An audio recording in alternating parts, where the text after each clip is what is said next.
பகவான் ஸ்ரீ அரவிந்தர் அருளிய நூல்களான the life divine, Savitri, the human cycle நூல்களுக்கு யூடியூபில் விளக்க உரை அளித்து அரிய தொண்டாற்றி வருகிறார் திரு எஸ். சிவகுமார் சார் அவர்கள். சிறப்புரையாற்ற அவரை பேரன்போடு அழைக்கிறோம்.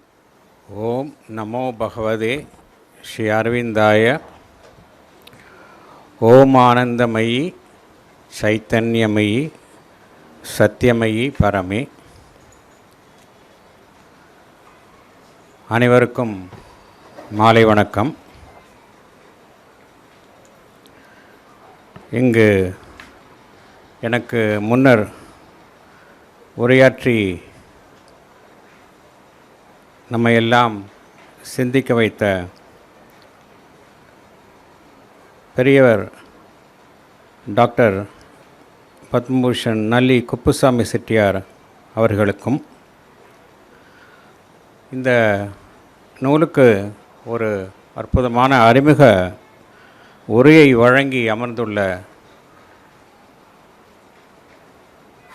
என்னுடன் சக இந்த பாதையில் பயணிக்கும் நண்பர் ஆர்.எம். முருகப்பன் அவர்களுக்கும்,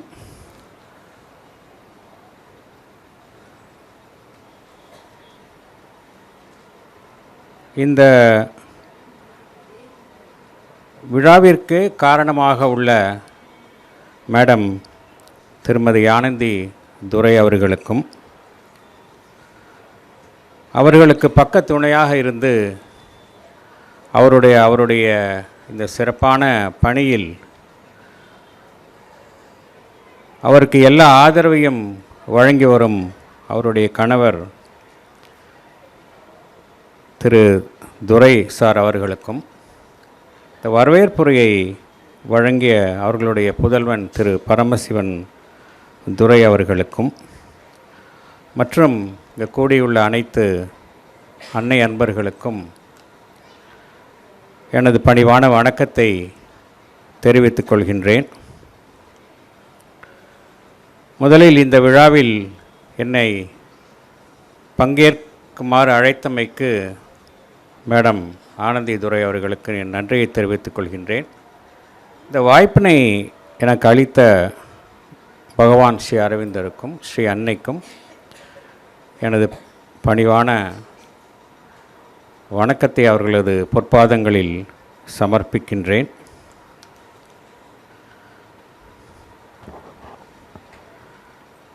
இந்த விழாவிற்கு யார் கதாநாயகி அல்லது கதாநாயகன் அப்படின்னு என்றால், இந்த சாவித்ரி என்கின்ற புத்தகம்தான். அதை சுற்றி தான் நாம் எல்லோருமே பேசுகின்றோம், உரையாற்றுகின்றோம், இந்த விழா அமைக்கின்றோம். முதலில் சற்று சிந்திப்போம், ஏன் சாவித்ரி இந்த அளவுக்கு முக்கியத்துவத்தை பெற்றுள்ளது என்று சற்று சிந்திப்போம். பிறகு இந்த புத்தகத்துக்கு வருவோம். நம்ம இந்த மந்திர திறவுகோல் பாகம் 6 இது 6க்கு நம் இறுதியில் வருவோம். எதற்காக சாவித்ரி படிக்க வேண்டும்? இப்போ நம்மை போன்ற சாதாரண மனிதர்களை எடுத்துக்கொண்டால், வாழ்வு என்பதே நமக்கு ஒரு சவால் தான். இந்த சவால்கள் மனிதனுக்கு எவ்வாறு வருகின்றது என்றால், ஒன்று உடல் ரீதியாக வருகின்றது.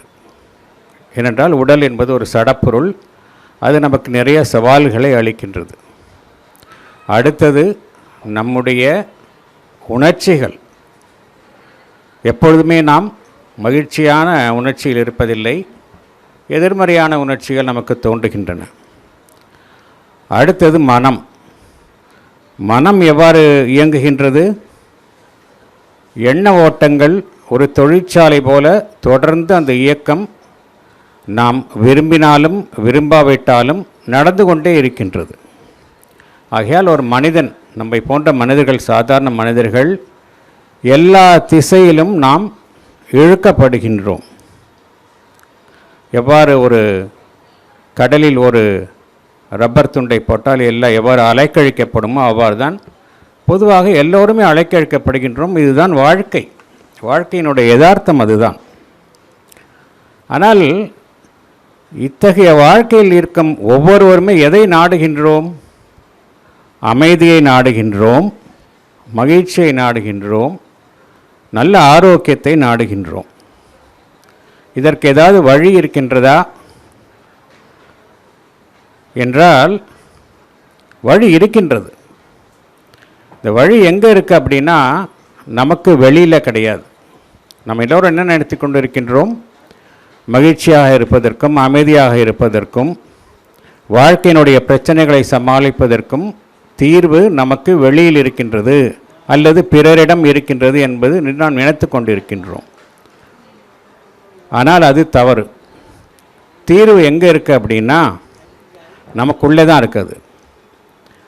அது எங்கே இருக்குது அப்படின்னா நமக்குள்ளேயே பார்த்தோம் அப்படின்னா அந்த பரம்பொருளினுடைய ஒரு இறை பொறி நமக்குள்ளேயே அது சிம்மாசனமிட்டு வீற்றிருக்கின்றது. அதனுடைய வழிகாட்டுதல் பார்த்தோம் அப்படின்னா எப்படி இருக்கின்றது என்றால் அதில் எதுவும் சற்றும் பிழையே இருப்பதில்லை. அதனுடைய வழிகாட்டுதல் எப்பொழுதுமே சரியாகத்தான் இருக்கின்றது. நம்மை சரியான வழியில் போகுமாறு அது கூறிக்கொண்டுதான் இருக்கின்றது. ஆனால் நாம் ஏன் கேட்பதில்லை? ஏன் கேட்பதில்லை என்றால் நாம் முதல்லே பார்த்த மாதிரி நம்மளுடைய மனம், உடல், உணர்ச்சிகள், ஆசாபாசங்கள் இதனுடைய இரைச்சலில் அதனுடைய மெல்லிய சன்னமான குரலை நாம் கேட்க தவறுகின்றோம். அதனுடன் நம் தொடர்பே சற்றும் தொடர்பற்று இருக்கின்றோம். இதுதான் காரணம். ஆகையினால் என்ன இப்போ தீர்வு என்ன? ஒரு மனிதனுக்கு மகிழ்ச்சி வேண்டும், மன அமைதி வேண்டும் என்றால் என்ன தீர்வு என்றால் நமக்குள்ளே இருக்கக்கூடிய அந்த இறை சாநித்தியம் அதனுடன் இடைவிடாது தொடர்பு கொள்ள வேண்டும். ஏன் அதனுடன் தொடர்பு கொள்ள வேண்டும் என்றால் அது இறைவனுடைய ஒரு பிரதிநிதியாக அனைவருள்ளுமே இருக்கின்றது. அது எப்பொழுதுமே அந்த பரம்பொருள் எல்லாம் கடந்த நிலையில் இருக்கக்கூடிய சச்சிதானந்தத்துடன் தொடர்ந்து அது தொடர்பில் இருப்பதனால நாம் அதனுடன் தொடர்பு கொள்ளும் பொழுது நமக்கு எப்பொழுதுமே ஆனந்தம் கிட்டுகின்றது, அமைதி கிட்டுகின்றது. இதற்கு என்ன வழி? எப்படி அவ்வாறு அதனுடன் நாம் இடைவிடாத தொடர்பை ஏற்படுத்திக் கொள்வது என்றால் இதற்கு நாம் அகமுகமாக பயணிப்பது தான் ஒரே வழி. புறத்தில் செய்யக்கூடிய காரியங்களினால் அதை எட்ட முடியுமா என்றால் இல்லை. நம்முடைய சம்பிரதாயங்கள், சடங்குகள் இதன் மூலமாக அதை தொட முடியுமா என்றால் நிச்சயமாக முடியாது. அகமுகமாக பயணித்தலின் ஒன்று மூலமே அதை எட்ட முடியும். அதனுடன் நாம் தொடர்பு கொண்டு விட்டால் அது நம்மளுடைய எல்லா தருணங்களிலும் அது நமக்கு வழிகாட்டும். இப்போ எவ்வாறு அதனுடன் தொடர்பு கொள்வது? நம்மால் பரம்பொருளுடன் தொடர்பு கொள்ள முடியுமா? ஒரு பெரிய பாறை இருக்கின்றது. அந்த பாறையை நம்மால் நகர்த்த முடியுமா? முடியாது.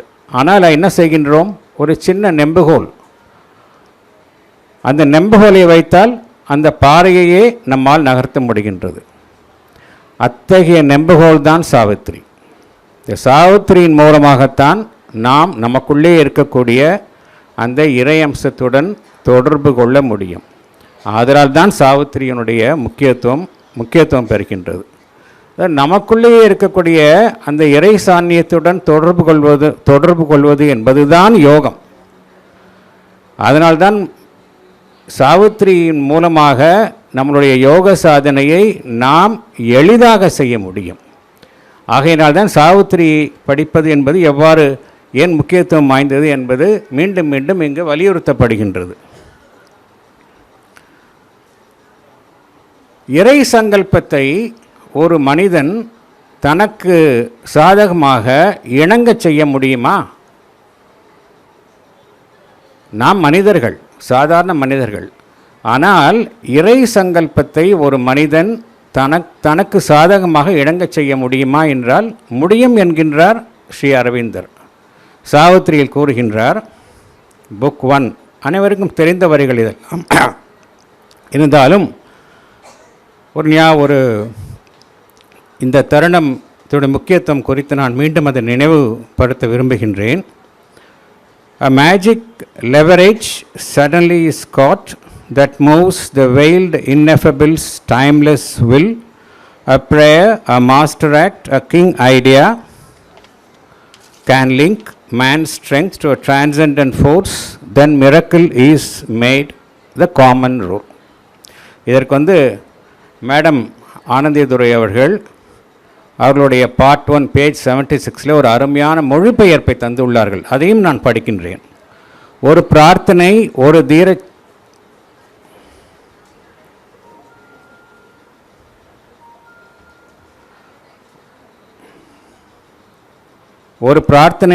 தீரச் செயல், உன்னதமானோர் எண்ணம், இவையாவும் மனிதனுடைய சக்தியை இறை பேராற்றலுடன் இணைக்க வல்லவை. அப்பொழுது அற்புதம் என்பது இயல்பானதாகி விடுகிறது. ஒரு வலிமையான செயல் வாழ்வின் போக்கு அனைத்தையும் மாற்றி விடுகின்றது. ஒரு தனிப்பட்ட எண்ணம் சர்வ வல்லமை பொருந்தியதாக மாறுகின்றது. பிரார்த்தனை என்பது தனிச்சிறப்பு வாய்ந்தது.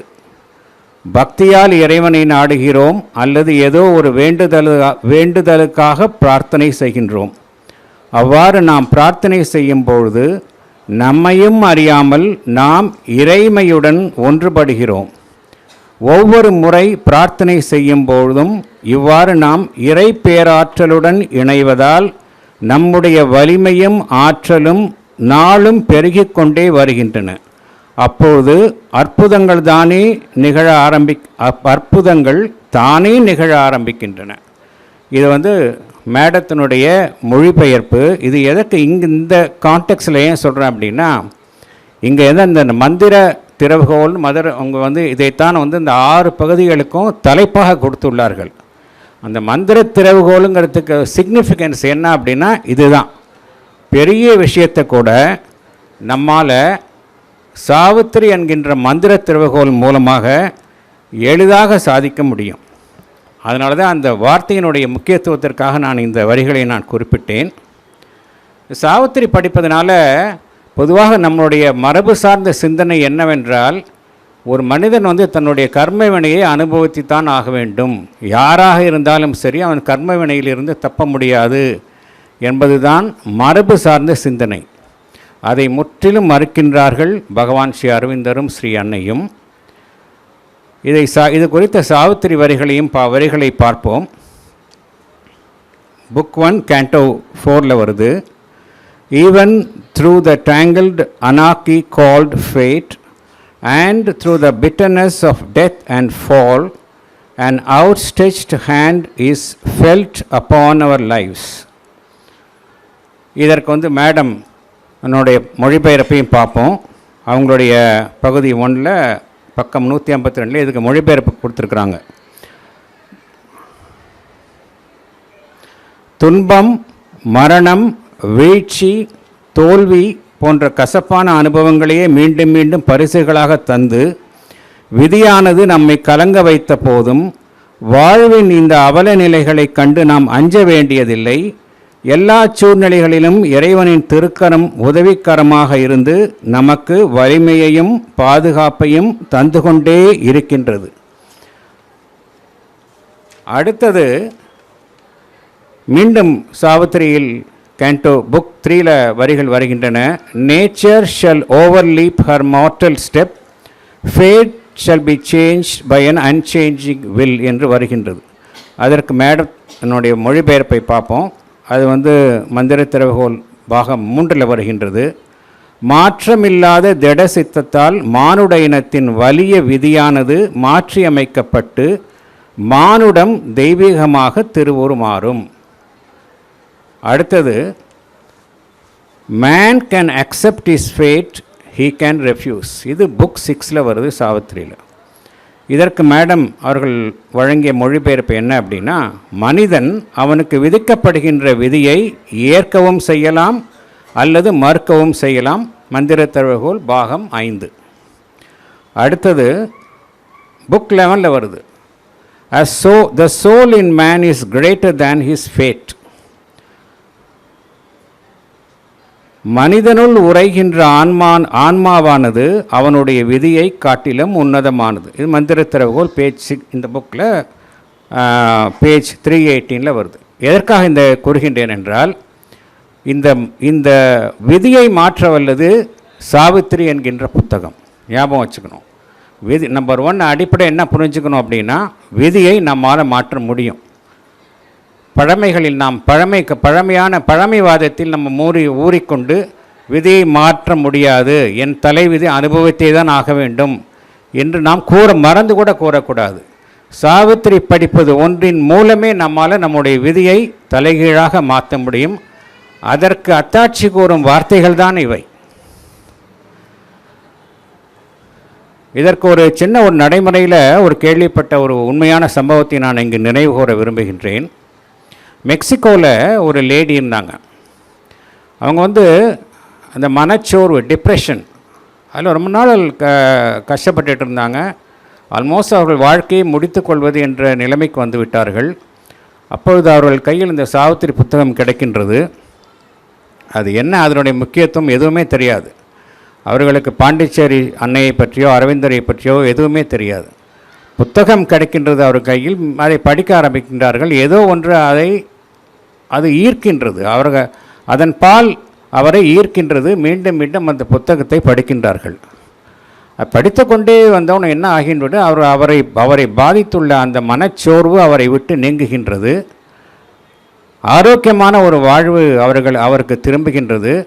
பின்பு நெடுநாள் கழித்து இந்த புத்தகம் பாண்டிச்சேரி அரவிந்த ஆசிரமத்தில் இருந்து வெளிவந்தது என்று அறிந்து கொண்டு இங்கு பல வருடங்கள் கழித்து வருகின்றார்கள். ஏன் இதை சொல்கின்றேன் என்றால், அந்த புத்தகத்திற்கு அவ்வளவு ஒரு சக்தி, சாவித்திரி புத்தகத்திற்கு அவ்வளவு சக்தி, மந்திர சக்தி வாய்ந்தது. இது குறித்த ஸ்ரீ அன்னைக்குரிய சில கருத்துக்களை நான் உங்களுடன் பகிர்ந்து கொள்ள விரும்புகின்றேன். ஒவ்வொரு முறையும் நாம் சாவித்திரி படிக்கும் பொழுது ஒரு புதிய அனுபவம் நமக்கு கிட்டுகின்றது. இரண்டாவது, சாவித்திரி ஒன்று மட்டுமே போதும். யோகத்தின் உச்சக்கட்டத்தை ஒருவர் எட்டுவதற்கு சாவித்திரி ஒன்று மட்டுமே போதும் என்று கூறுகின்றார்கள். இதற்கு ஒரு குருவினுடைய அவசியம் இல்லாமலேயே ஒருவர் உச்சக்கட்டத்தை எட்ட முடியும் என்று, சாவித்திரி துணையுடன் ஒருவர் உச்சக்கட்டத்தை எட்ட முடியும் என்று ஸ்ரீ அன்னை கூறுகின்றார்கள். அடுத்தது, இது திருவுருமற்றத்திற்கான ஒரு அருமையான ஒரு சாதனம் என்று ஸ்ரீ அன்னை கூறுகின்றார்கள். ஏனென்றால் பகவான் ஸ்ரீ அரவிந்தர் ஒட்டுமொத்த அந்த பிரபஞ்சத்தையே இதில் அடக்கியுள்ளார் என்றும் கூறுகின்றார்கள். சாவித்திரி என்பது மனதினால் சிந்தித்து எழுதப்பட்ட ஒரு காவியம் அல்ல. அன்னை என்ன கூறுகின்றார்கள், எல்லாமே மேலுலகளில் உச்சக்கட்ட உணர்வு நிலையிலிருந்து பகவான் ஸ்ரீ அரவிந்தருக்கு பாலமாக இறங்கியதை அவர் வார்த்தைகளில் வடித்தார், அவ்வளோதான். அதனால் அதனுடைய மூலம் எங்கே இருக்கின்றது, பரம்பொருள். அங்கிருந்து இறங்கியது தான் சாவித்திரி. சாவித்திரி ஒன்றுதான் முதல் உருவாகிய அதிமானச வெளிப்பாடு. ஃபஸ்ட்டு சூப்ரமெண்டல் கிரியேஷன் எது அப்படின்னா சாவித்திரி என்கின்ற படைப்பு தான். அதற்கு இணை இந்த ஒட்டுமொத்த உலகில் இல்லை என்று அன்னை கூறுகின்றார்கள்.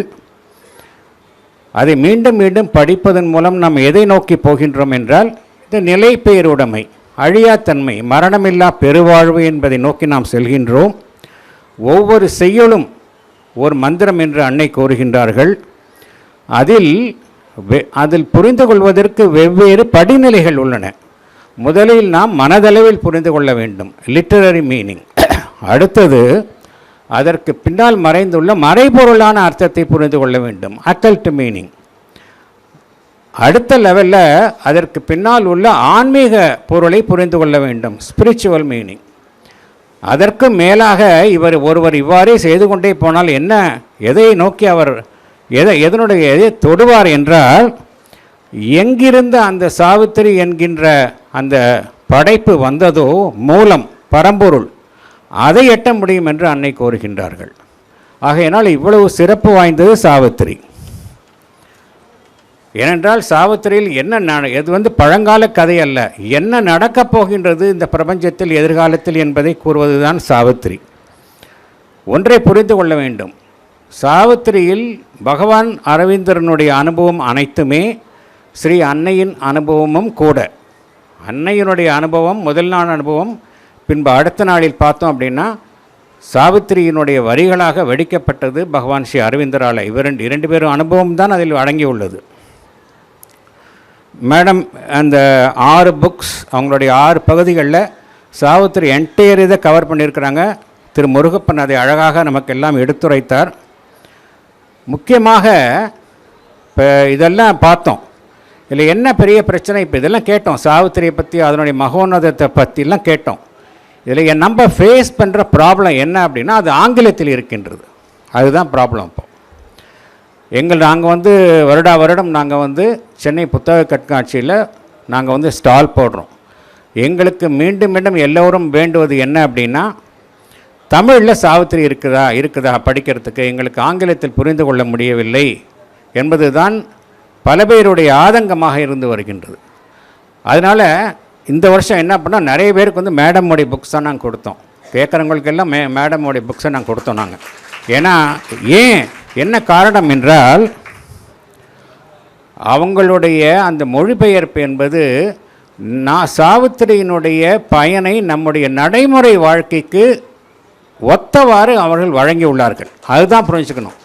சாவித்திரியை மியர் டிரான்ஸ்லேஷன் பண்ணலாம், வார்த்தைக்கு வார்த்தை டிரான்ஸ்லேஷன் பண்ணி அப்படியே கொடுக்கலாம். அது புரிஞ்சிக்க முடியாது.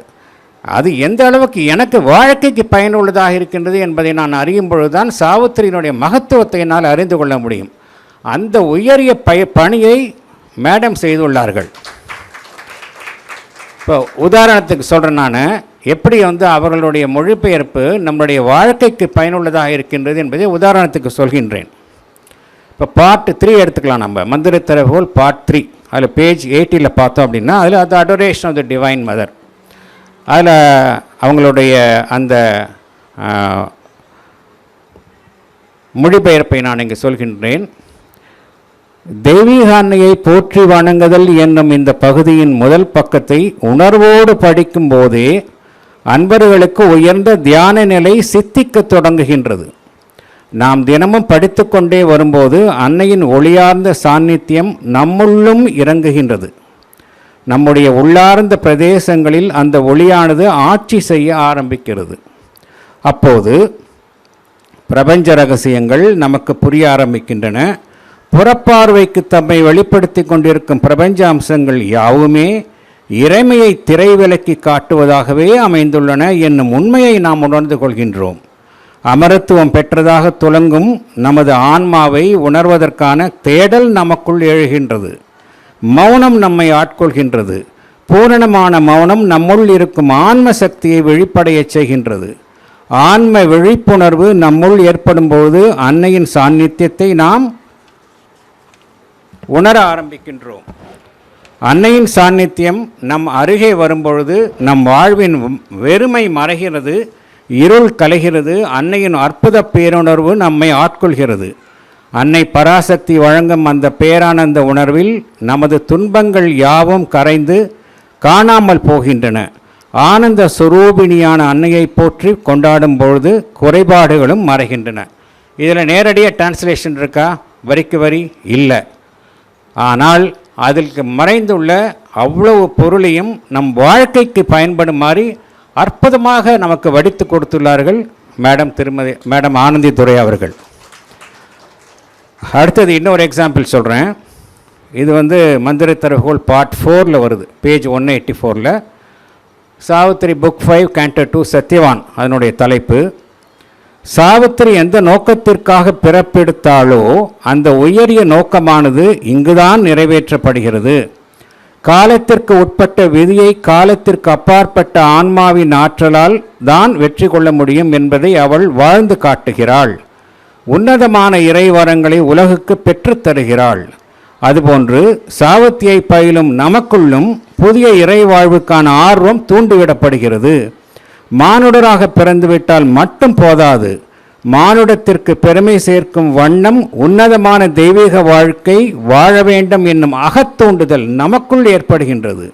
உள்ளார்ந்த சுய தேடலில் ஈடுபடும் நாம் நம்முடைய ஆன்மாவை கண்டுகொண்டு ஆன்மாவின் நாயகனான இறைவனை போற்றத் தொடங்குகிறோம்.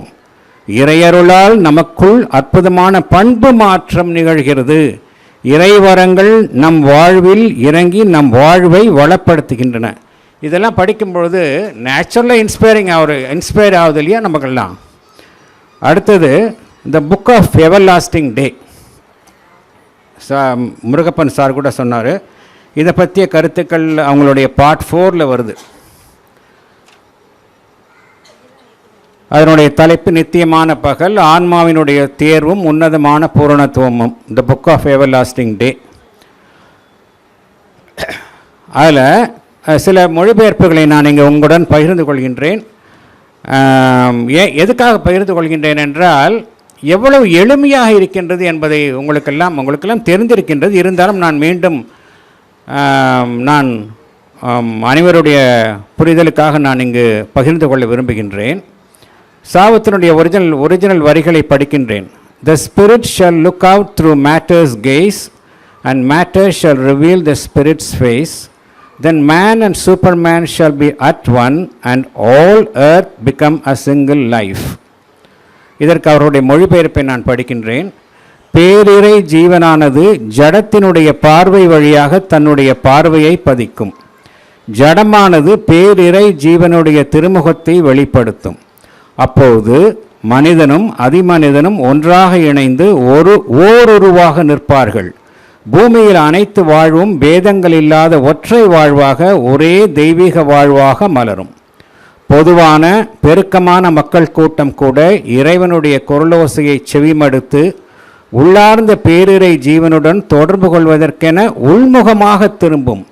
அவ்வாறு திரும்பும் அந்த மக்கள் கூட்டம் உயர்ந்த ஆன்மீக நியதிக்கு கீழ்ப்படிய முயற்சி செய்யும். பூமியானது உயர்ந்த உணர்வு தூண்டுதலை பெறும். மானுட இனமானது தன்னுடைய ஆழ்ந்த ஜீவனை நோக்கி கண்விழிக்கும். இயற்கை தனக்குள் மறைந்துள்ள கடவுள் தன்மையினை உணர்ந்து கொள்ளும். எவ்வளவு எளிமையாக இருக்கின்றது பாருங்கள். அடுத்தது சாவித்திரியினுடைய ஒரிஜினல் வரிகளை படிக்கின்றேன். A divine force shall flow through tissue and cell and take the charge of breath and speech and act. All the thoughts shall be a glow of sense and every feeling a celestial thrill. இது original ஆங்கில வரிகள். இதனுடைய மொழிபெயர்ப்பாக இங்கு madam வடித்தது என்னவென்றால், ஒரு தெய்வீக ஆற்றலானது ஒவ்வொரு திசுவுக்குள்ளும் உயிரணுவுக்குள்ளும் ஊடுருவி பாயும். அந்த ஆற்றலானது மூச்சுக்கும் பேச்சுக்கும் செயலுக்கும் பொறுப்பேற்று வழி நடத்தும். அனைத்து எண்ணங்களும் கதிரொளி பிரகாசம் ஒன்றாக துலங்கும். ஒவ்வொரு உணர்வும் புனிதமான கிளர்ச்சி ஒன்றாக அமையும். எவ்வளவு அற்புதமான ஒரு மொழிபெயர்ப்பை அவர்கள் வழங்கியுள்ளார்கள். அடுத்தது இறுதியாக அந்த புக் ஆஃப் எவர்லாஸ்டிங் டேல பகவான் கூறிய எவர்லாஸ்டிங் டேல என்ன நடக்கப் போகின்றது என்பதை நாம் அறிந்து கொள்ளணும். எவர்லாஸ்டிங் டே என்பது இந்த வாழ்வில் நம்ம பார்க்கறது எல்லாமே இருமைகள் இல்லையா. நம்மால் பூரணமான இன்பம் அப்படிங்கிறது அறிய முடியாது, கிடைக்காது. ஏன்னா இன்பம்னாலே துன்பம் வந்து விடுகின்றது. உண்மை என்றாலே போய் வந்து விடுகின்றது. பகல் என்றாலே இருள் வந்து விடுகின்றது. ஏன் என்றால் நாம் இருமைகள், டியூவாலிட்டிஸ், அதில் நாம் எல்லோருமே உழல்கிறோம். என்ன காரணம் என்றால் நம் மனம் என்கின்ற உணர்வு நிலையில் இருக்கிற வரைக்கும் இந்த டியூவாலிட்டிஸை அவாய்ட் பண்ண முடியாது. அதற்கு என்ன வழி? அதிமானச திருவுருமாற்றம் தான். அதிமானச திருவுருமாற்றம் அடைந்தால் என்ன நிகழப்போகின்றது, இது நடக்கப் போகின்றது இந்த உலகத்தில். அதை பகவான் வடிக்கின்றார். Nature shall live to manifest secret God, the spirit shall take up the human play, this earthly divine become the life divine அப்படிங்கிறார். இந்த வாழ்வே தெய்வீக வாழ்வாக அனைவருக்கும் மலரப்போகின்றது. இது உண்மை. இதனுடைய மொழிபெயர்ப்பு, இரகசிய இயற்கையானது இரகசியமான பேரிறைவனை வெளிப்படுத்துவதற்கென உயிர் வாழும். பேரிறை ஜீவனானது மானுட நாடகத்திற்கு பொறுப்பேற்கும். இந்த பூமி சார்ந்த உயிர் வாழ்வானது இறை சார்ந்த தெய்வீக வாழ்வாக மலரும் என்று கூறி அனைத்து வரங்களையும் தருவதாக இறைவன் சாவித்திரிக்கு உறுதியளிக்கின்றார் என்று மேடம் அதற்கான ஒரு அற்புதமான விளக்கத்தை தருகின்றார்கள். ஏன் நான் இந்த கருத்துக்களை எல்லாம் உங்களுடன் பகிர்ந்து கொள்கின்றேன் என்றால், சாவித்திரி என்பது ஒரு அற்புதமான காவியம். நோ டவுட் அதை புரிந்து கொள்வது என்பது நமக்கெல்லாம் கடினமாக இருக்கின்றது. ஆனால் நம்மை போன்ற தமிழ் பேசுபவர்கள் அனைவர்களுக்குமே இதை எளிமையாக புரிந்து கொள்வதற்காக அற்புதமாக மொழிபெயர்த்து ஒரு எளிய தமிழ் மொழி நடையில் நமக்கெல்லாம் வழங்கியுள்ளார்கள். இந்த 6 பகுதியில் அந்த சாவித்திரி புக் என்டையர் இதையும் அவர்கள் கவர் பண்ணி உள்ளார்கள். இது வந்து ஒரு பெரிய ஒரு ஹிமாலயன் ஆக்ட்னு சொல்லுவாங்களே, அது மாதிரி ஒரு மாபெரும் செயல் இது. இது வந்து அவர்களுக்கு இந்த ஸ்ரீ அன்னை பகவான் ஸ்ரீ அரவிந்தரனுடைய இந்த அருள் கடாட்சம் இருப்பதினால்தான் இது முடிந்துள்ளது என்பதை நாம் அனைவருமே நினைவு கூற வேண்டும். Otherwise it is not possible. ரொம்ப கடினம், மிகவும் கடினமான விஷயம். ஏன் கடினமான விஷயம் என்றால், பகவான் ஸ்ரீ அரவிந்தரே பார்த்தோம் அப்படின்னா அவர் வந்து ஒரு எக்ஸ்ட்ராடினரி அவதாரம், மகாயோகி. அவருடைய படைப்பிலேயே மிகச்சிறந்த எக்ஸ்ட்ராடினரி படைப்பு அப்படின்னா சாவித்திரி. அதை மொழிபெயர்த்துள்ளார்கள் என்றால் அது மிகவும் கடினமான காரியம். அது அந்த இறையொருள் இன்றி அவரால் செய்திருக்க முடியாது. திரு முருகப்பன் கூறிய மாதிரி இந்த இறையருள் அவருக்கு மீண்டும் பரிபூரணமாக அவருள் செயல்பட்டு மேலும் மேலும் நிறைய ஸ்ரீ அரவிந்தனுடைய படைப்புகளை அவர் தமிழில் மொழிபெயர்ப்பார் என்று நாம் அனைவருமே நிச்சயமாக நம்புவோம். இந்த அருமையான வாய்ப்பினை எனக்கு அளித்த பகவான் ஸ்ரீ அரவிந்தருக்கும் ஸ்ரீ அன்னைக்கும், மேடம் திருமதி ஆனந்தி துரை அவர்களுக்கும், அவர்களுடைய குடும்பத்தினர் அனைவருக்கும் என்னுடைய நன்றியையும் வணக்கத்தையும் தெரிவித்துக் கொள்கின்றேன். தேங்க்யூ.